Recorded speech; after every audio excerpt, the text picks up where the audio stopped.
گھر والوں نے منظور کر لیا اور میری شادی کی تاریخیں اس کی شادی سے پہلے رکھی گئی۔ خالہ نے بھی کچھ نہیں کہا، سب خوش تھے۔ کہیں نہ کہیں وہ چپ تھی، کیونکہ ایک انسان کی تاریخیں ہٹا کے دوسرے کی رکھی جائے تو چوٹ تو دیکھو لگتی ہے، کہیں نہ کہیں چوٹ تو لگتی ہے۔ خیر، بڑی دھوم دھام کے ساتھ میں میری شادی کی تیاریاں شروع ہو گئی۔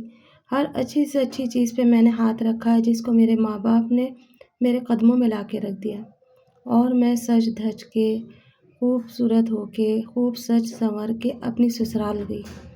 میرے ہسبینڈ نے جب مجھے پہلی رات میں دیکھا تو دیکھتے رہ گئے، کیونکہ میں کہیں نہ کہیں ایسا لگ رہا تھا جیسے خوابوں کی رانی۔ میں اپنے آپ کو بھی محسوس کر رہی تھی اور اپنی قسمت پہ رشک کر رہی تھی۔ میری شادی کے 8 دن کے بعد اس کی شادی رکھی گئی۔ سارے فنکشن بہت اچھے سے ہوئے، لیکن میری نظروں میں وہ کچھ بھی نہیں تھے، کیونکہ میں سب سے زیادہ اول لگ رہی تھی۔ شادی میں بھی ہر کوئی یہی کہہ رہا تھا کہ اس کے اوپر بہت زیادہ نور آ رہا ہے۔ شادی تو اسے کہتے ہیں جیسے اس کی ہوئی۔ اس بات پہ بھی کسی نے کوئی یہ نہیں کہا کہ ایسا مت کہو یا کوئی بات، مطلب میرے دل کے اندر ایک ہی چیز تھی، میں اول ہوں، میں دنیا کی سب سے زیادہ خوبصورت لڑکی ہوں، میں ہی سب کچھ ہوں، اور یہ دنیا میرے قدموں کے نیچے۔ لیکن کہتے نا، اوپر والے کو بہت جلدی یہ باتیں بری لگتی ہیں۔ اس کی شادی کے 1 مہینے ہوا تھا اور میری شادی کو 1.5 مہینہ ہونے والا تھا۔ اچانک ہی ایک کار ایکسیڈنٹ میں میرے ہسبینڈ کی موت ہو گئی۔ موت ایسی دردناک تھی کہ میں ان کو صحیح سے دیکھ بھی نہیں پائی۔ ہم دونوں ایک پارٹی میں گئے تھے، وہاں ہم نے خوب انجوائے کیا۔ ہماری جوڑی کو ہر کوئی دیکھ کے رشک کر رہا تھا کہ جوڑی ہوتا ایسی، اور میں کہیں نہ کہیں پھول نہیں سما رہی تھی۔ جب ہم پارٹی سے آ رہے تھے، اچانک ہی ایک ٹرک سے ایسی ٹکر ہوئی کہ میرے ہسبینڈ کی ہاتھوں ہاتھ وہیں پہ موت ہو گئی، جبکہ میرے اوپر خروش بھی نہیں آئی۔ میں گاڑی کی فرنٹ سیٹ پہ تھی، جبکہ مجھے زیادہ لگنی چاہیے تھی، پر پتہ نہیں کیا تھا، اللہ کا کرشمہ تھا یا کیا تھا، یا میری زندگی کی لعنت تھی جو میں نے اپنی قسمت میں اپنے ہاتھوں سے لکھی تھی۔ مجھے ایک خروش نہیں آئی اور میں ایک سائڈ پہ جا کے گر گئی۔ جب ہوش آیا تو پتہ چلا میری دنیا اجڑ چکی ہے اور کچھ بھی نہیں بچا۔ یہ بات مجھے جب ہوش میں آنے کے بعد پتہ چلی تو میں بہت روئی، چیخی، چلائی۔ میں نے کہا بھی ایک نظر مجھے دکھا تو دو، لیکن ان کی کنڈیشن ایسی نہیں تھی کہ کوئی مجھے دکھاتا۔ کب ان کا دفینہ ہوا، کب کیا ہوا، مجھے پتہ ہی نہیں چلا۔ بس روتے روتے زندگی 1 مہینہ کیسے گزرا پتہ نہیں چلا۔ مجھے عدت میں بٹھا دیا گیا۔ میں عدت کر رہی تھی کہ جب بھی وہ آتی تو میں اس کو دیکھتی، اور وہ بالکل سمپل سادے کپڑے میں آتی اور میرے پاس میری بہن بیٹھتی اور میرے دل جوئی کرتی، مجھے سمجھاتی اور کہتی فکر نہیں کرنا، اللہ سب ٹھیک کر دیں گے۔ رو رو کے اب میری آنکھیں کالی ہو گئی تھی، رنگ میرا پتہ نہیں کیسے اتنی جلدی بڑھاپا سا آنے لگا تھا۔ ابھی تو شادی کو کچھ ہی ٹائم ہوا تھا، مہندی بھی ہاتھوں سے نہیں چھوٹی تھی، اور وقت ایسے گزر رہا تھا جیسے پہاڑ بن گئے ہوں یہ دن۔ ایک ایک دن ایسے گزرتا تھا کہ میں یہ سوچتی تھی کہ دن کب ختم ہوگا، رات کب ہوگی۔ رات کو لیٹتی تو نیند نہیں آتی، وہ راتیں یاد آتی جو میں نے اس کے ساتھ گزاری تھی۔ ایک ایک پل مجھے یاد آتا جو میں اپنے ہسبینڈ کے ساتھ رہی تھی۔ اوپر والے نے کتنی جلدی میرا غرور کو توڑ دیا تھا اور مجھے توڑ مڑوڑ کے رکھ دیا تھا۔ میرا گھمنڈ مجھے لے ڈوبا تھا۔ میں نے اس کو ہر جگہ پہ نیچا دکھانے کی کوشش کی، پر اوپر والے نے میرے ساتھ جو کرا وہ میرے لیے ایک عبرت حاصل سبق تھا۔ وہ آتی، خالہ آتی، امی مجھے بہت سمجھاتی۔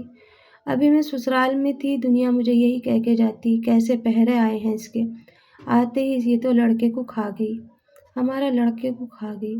یہ باتیں میں برداشت نہیں کر پا رہی تھی، پر مجبوری تھی، کیا کرتی۔ آخر کار میرے سسرال والوں نے کہہ دیا کہ اسے اپنے گھر لے جاؤ، اس نے تو آتے ہی ہمارا گھر برباد کر دیا۔ میں چپ تھی اور روتی اور اپنی قسمت کو کوستی کہ میری قسمت میں کیا لکھا تھا۔ ساری جلن، ساری بغض میری کہاں چلی گئی تھی پتہ نہیں تھا۔ اوپر والے نے میری ساری اکڑ کو اور گھمنڈ کو توڑ کے رکھ دیا تھا۔ میری امی مجھے اپنے گھر لے آئی، مجھے اپنے گھر پہ رکھ کے عدت پوری کرانی تھی انہیں، پر وہ میری اس حالت کو نہیں دیکھ پاتی تھی کہ اچانک ایک دن امی کو بھی اٹیک آ گیا اور امی بھی اللہ کو پیاری ہو گئی۔ ابو یہ دیکھتے رہ گئے، ابو بھی صدمہ نہیں برداشت کر رہے تھے۔ ایک ماں ہی تو تھی جو میرا دل رکھ لیتی تھی اور میں اس کے پاس رہ رہی تھی۔ زندگی مجھے کہاں سے کہاں لے گئی تھی، ایک کے بعد ایک صدمے پہ صدمے مل رہے تھے اور میں دیکھ رہی تھی۔ لیکن اب جب وہ آیا کرتی تھی تو مجھے ہمدردی ہوتی تھی اور اب میں اس کو دیکھ کے اپنے گناہوں کی توبہ کرتی۔ میں نے ایک دن اس سے کہا کہ تو مجھے معاف کر دے۔ اس نے کہا کیوں، کیا بات ہو گئی اپی؟ میں نے اس سے کہا میں تجھ سے بہت جلتی تھی کیونکہ میرے اندر کا جو ضمیر تھا وہ مجھے کچوک رہا تھا، مجھے اندر ہی اندر کوئی ناگ جو تھا وہ ڈستا تھا۔ میں نے اس سے اپنے دل کی ساری بات بتا دی۔ میں نے سوچا شاید میں یہ کہہ لوں گی تو میرا من ہلکا ہو جائے گا۔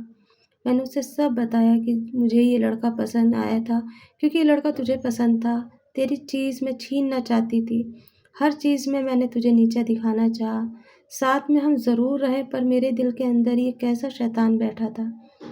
وہ میری بات بہت دھیان سے سن رہی تھی اور مجھے کہہ بھی رہی تھی کہ انسان سے غلطی ہوتی ہے، مجھ سے معافی مانگنے کے بجائے اللہ سے مانگو۔ میں نے تمہیں کبھی اس نظر سے دیکھا ہی نہیں، میں تو شروع سے تمہاری خوشیوں میں اپنی خوشی ڈھونڈتی آئی ہوں۔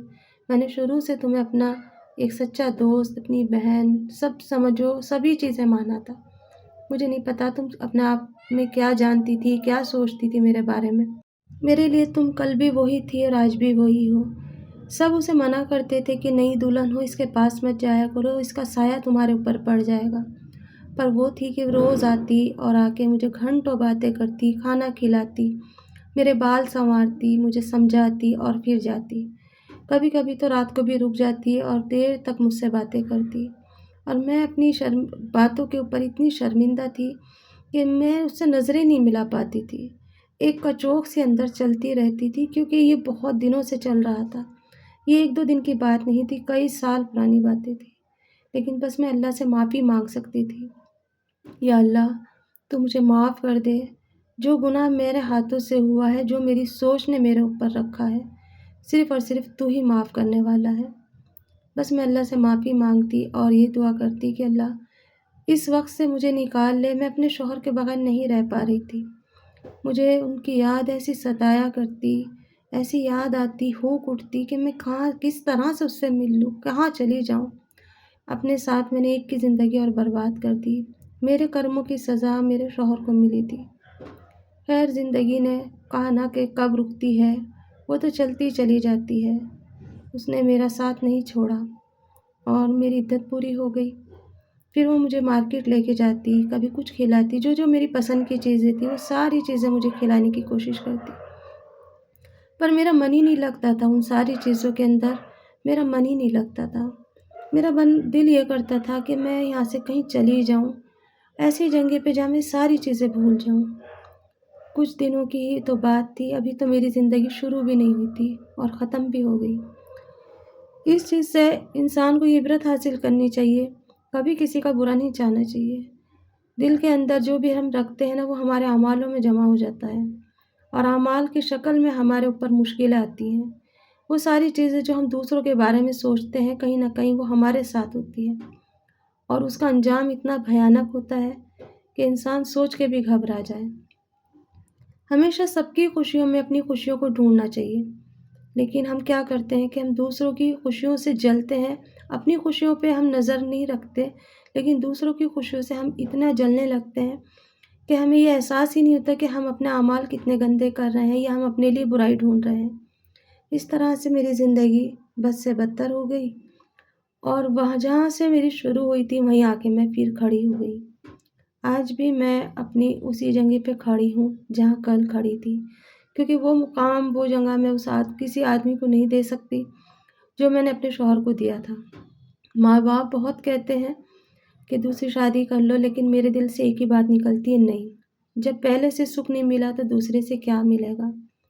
آج بھی وہ میرے ساتھ رہتی ہے، آج بھی وہ مجھے کہیں نہ کہیں لے جاتی ہے، کچھ نہ کچھ کھلانے کی کوشش کرتی ہے، پر آج بھی میں اپنے آپ کو قصوروار سمجھتی ہوں اور یہی سوچتی ہوں کہ کاش میں اس کے بارے میں ایسا نہ سوچتی۔